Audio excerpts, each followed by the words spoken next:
Bonjour tout le monde, j'espère que vous allez bien. Bienvenue dans une nouvelle vidéo. Et ici je vais vous présenter ma palle du printemps, ma pile à lire du printemps. Bon, il était temps, mais bon, le printemps c'est jusqu'en juin. Je me suis dit, allez c'est parti. Je vais essayer d'introduire dans cette pile à lire 5 romans. Mais je pense que j'ai été un petit peu ambitieuse. Puisque j'ai réussi à lire un roman ces derniers temps de 500 pages à peu près en un mois. C'est pour vous dire un petit peu le rythme de lecture. Mais peu importe, j'ai envie de faire une pile à lire, j'ai envie de vous donner aussi des idées, des envies. J'ai envie de lire pour commencer Brexit Romance, écrit par Clémentine Beauvais et publié ici aux éditions Pôle Fiction.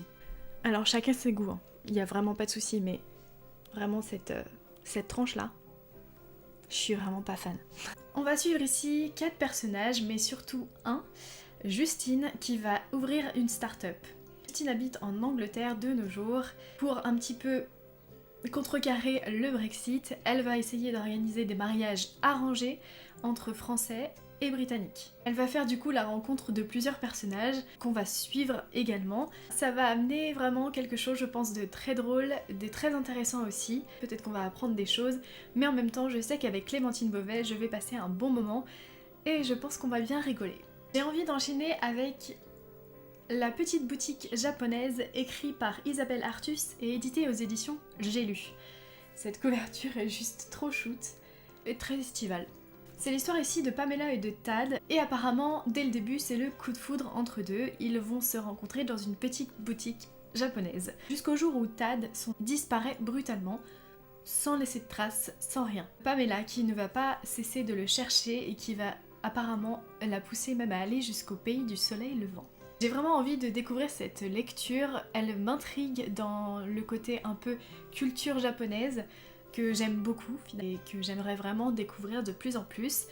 Et en même temps, j'ai l'impression que ça va être un roman un peu frais, alors il va y avoir la romance forcément, ça me donne très envie. J'aimerais continuer ces lectures avec Les Dames du Lac, écrit par Marion Simon Bardley, édité ici aux éditions Pygmalion. Alors, c'est une brique, je vous l'accorde. Surtout que Pygmalion, quand ils sortent des grands formats, les pages sont hyper épaisses et donc ce roman est hyper lourd, je vous avoue, donc je vais essayer de trouver en bibliothèque un livre de poche. On va suivre ici du coup la légende arthurienne et ensuite principalement surtout les femmes tout autour de cette légende. Donc on va voir Hygerne, Viviane, Morgane, quand elle est petite surtout, l'apparition d'Arthur peut-être, ou pas encore, Merlin forcément. Voilà, les légendes arthuriennes en ce moment, c'est quelque chose qui m'intrigue et qui m'appelle. J'ai envie de me plonger là-dedans, et l'année dernière, j'ai lu La colline du dernier adieu, par la même autrice, et j'avais juste adoré cette écriture. C'est hyper beau, c'est très poétique, on se plonge vraiment dans l'ambiance, et c'est ça que j'attends de ma lecture. J'aimerais continuer avec le tome 1 de Mère en fille, écrit par Dominique Drouin et édité aux éditions Pocket. Bon, inutile de vous dire que la couverture aussi m'a fait de l'œil. On va suivre donc Alice, hein, comme le dit le titre. Bravo Manon, tu es très perspicace. Fruit d'un amour défendu, et finalement elle va vivre avec son père qui est un avocat un peu froid, et sa belle-mère qui apparemment ne fait pas vraiment très attention à elle. Elle est un petit peu déprimée et elle va se réfugier dans la musique, et surtout dans le piano où elle devient une virtuose. D'un autre côté, on va suivre Claudio, un Italien immigré qui est maçon et qui va travailler pour le conservatoire de Lille. Jusqu'au jour où ils vont tous les deux se rencontrer, mais apparemment, il va y avoir des soucis de classe, à l'époque encore, et des soucis de secret de famille qui font que, apparemment, leur relation va être un peu compliquée. J'ai très hâte de me plonger là-dedans parce que ça fait un petit peu penser à tout ce qui est mystère de famille à la Kate Morton, vous voyez. Ceux qui connaissent Kate Morton savent de quoi je parle, mais je suis beaucoup Margot Liseuse, youtubeuse, qui est fan de Kate Morton et qui m'a donné beaucoup envie de suivre ce genre de roman, d'intrigues de famille, etc.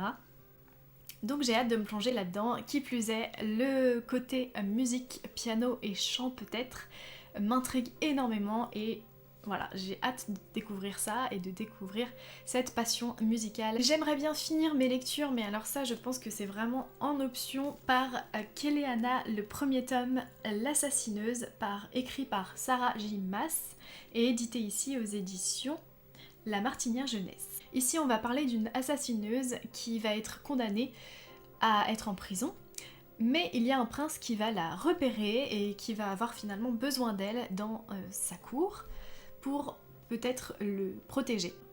Pour que Kéléana arrive à prendre cette place d'assassineuse du roi, il va falloir qu'elle passe des épreuves et le gagnant ou la gagnante de ces épreuves va devenir l'assassin officiel du roi. On va suivre donc ses péripéties et moi j'avais envie en fait de découvrir une lecture où il y a une femme badass et dans un univers complètement imaginaire, donc voilà, j'ai vraiment hâte de découvrir ça. La couverture, elle est juste magnifique. Ça donne envie de s'y plonger. Voilà, vous avez vu ma pile à lire du printemps.